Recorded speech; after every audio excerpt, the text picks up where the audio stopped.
Marvel Strike Force fans, it's me, Cerebro, your community manager, and welcome to your community update show. A heads up, there's a little bit of change to format in our interview today. We usually go into a deep dive on character kits, but as we already include those over in the blog, over on marvelstrikeforce.com, we're basically gonna assume that you've already read it. So go read the kits on the website if you haven't already, or even better, open up another tab and read along as we talk to the designer of these characters, and we can get a great idea of how they're gonna fit into the metagame.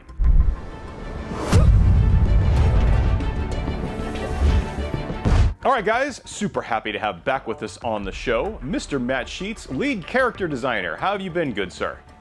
I'm doing well. Thanks for having me back. Have you been watching Moon Knight? What are your thoughts so far? I have been watching Moon Knight. I'm actually really excited for the next episode. I've read some of those comics, and so excited to see where the next where they take us. So coming up in our next big release, version 6.1, we have the long-awaited Cosmic Crucible that we've been talking about for many months at this point. Yeah. What has the combat team been working on in parallel to help support the release of this feature? Yeah, and so Cosmic Crucible has been a huge feature, and so to make it as big a splash as possible, we're thrilled to announce that we're making the new Unlimited X-Men team, which is coming to Marvel Strike Force, and they're going to be a powerhouse in Cosmic Crucible. All right, X-Men. Getting the chills just talking about it. It's always super exciting whenever we introduce new X-Men into the game. Obviously, one of the biggest traits / factions that we have. How did the team go about deciding which characters were going to be Unlimited X-Men? Well, we knew that we had to include Gambit in this newest iteration of an X-Men team. He's been one of our most requested characters since the worldwide launch 4 years ago, and the timing of Cosmic Crucible really helped seal the deal. Dazzler is another character that the game designers have been at the top of our wish list for a long time. She's also a fan favorite that our players have asked many times to put her in the game. The least known new character is Phantom X. He has a really crazy backstory and very distinctive look and personality, and I'd really recommend checking out his page on marvel.com because I think he's going to bring a lot to the game. Okay, let's get into a little bit of the kits and their synergy. And I want to remind the audience that we're actually going to assume that you've already read the character kits either before this, or hey, you can open up another browser and be reading along as we're going through these here. So could you start with a high-level description of the characters and how they're intended to work together, especially in Cosmic Crucible? Sure. Gambit is really the linchpin that ties his entire team together. His passive gives boost to his Unlimited X-Men allies in the form of max health, and he also has Evade that gives them bonus crit chance and crit damage. Whenever Gambit gets a critical hit, he applies Evade to all his Unlimited X-Men allies, and then in Cosmic Crucible, his special can apply Speed Up to his aforementioned allies.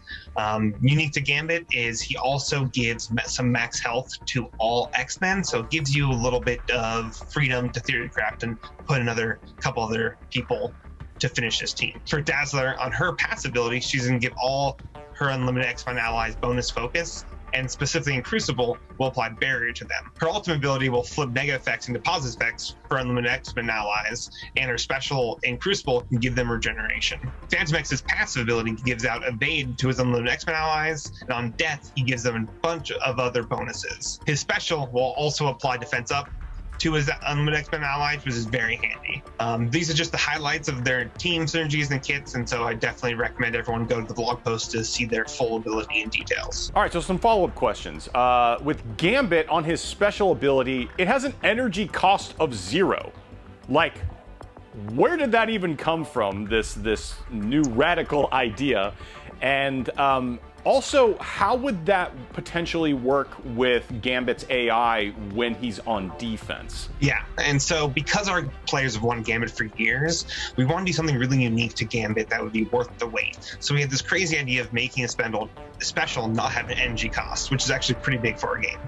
And so we built his kit around that idea. So you can choose between dealing focus damage on one enemy with the basic, where you're going to attacking your primary target and then you attack the lowest health, And so if you're attacking the lowest health, you'll hit him twice. Or you can spread it across multiple enemies with his special. However, we did give him a charge mechanic, which will allow him to apply ability block to the primary target. And so when he's controlled by the AI, either on defense or when you're using auto on offense, he will use his special as long as he has charged.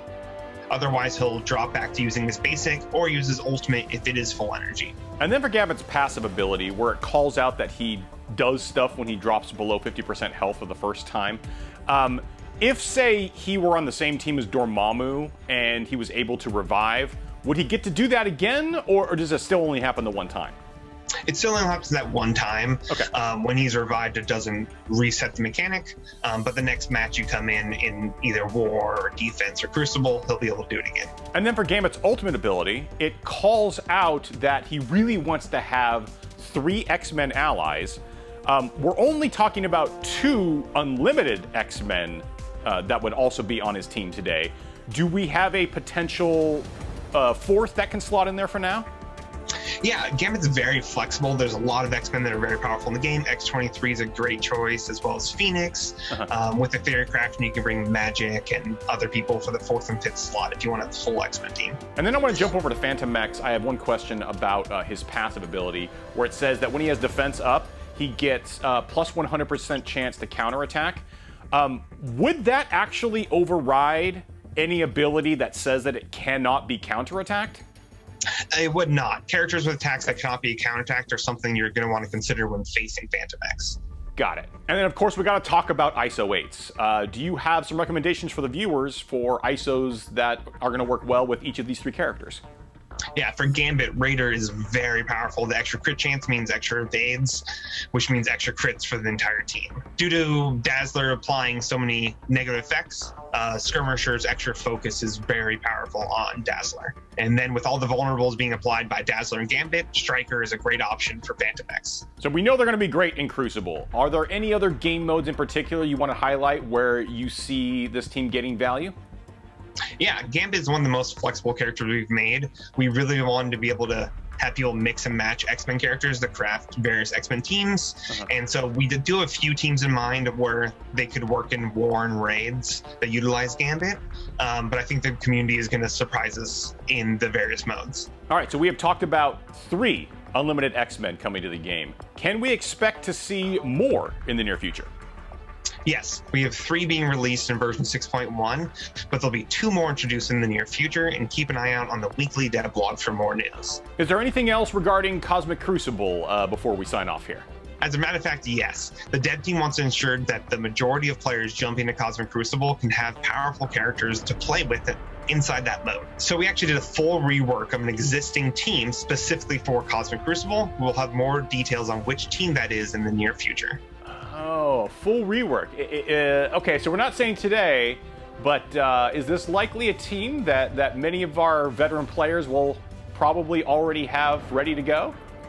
Yeah, this team has been invested in the past for some of our veteran players and have been really needing a rework for a while. So I think the player base will be happy to see them get these updates. Matt, thank you once again. Really appreciate you donating your time to come on the show and give us all of the great details. Thank you very much. Thanks for having me.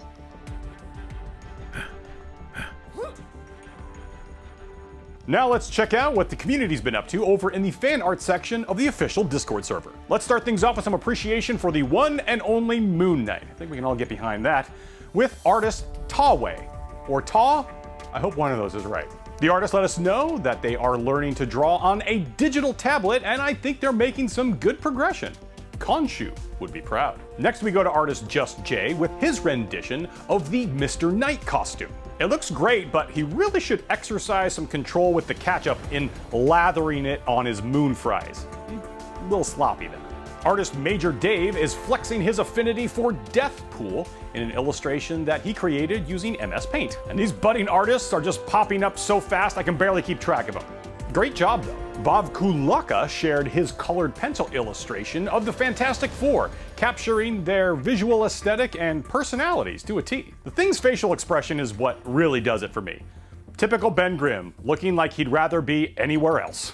And Mr. Pie is back again, this time with a candid shot of Jessica Jones walking and looking deep in thought. Great timing on this one, as Jessica Jones' rework is going to be coming soon, and she's literally going to be pounding the pavement again. And finally, we have this jaw-dropping piece from Lena, which perfectly captures the essence of Scarlet Witch in watercolor. If I start now, I might be able to do something this good in 30 years. Nah, I'm just going to leave it to the pros. Thank you guys so much for watching. Be sure to share this video with your Alliance mates, and we'll see you next time.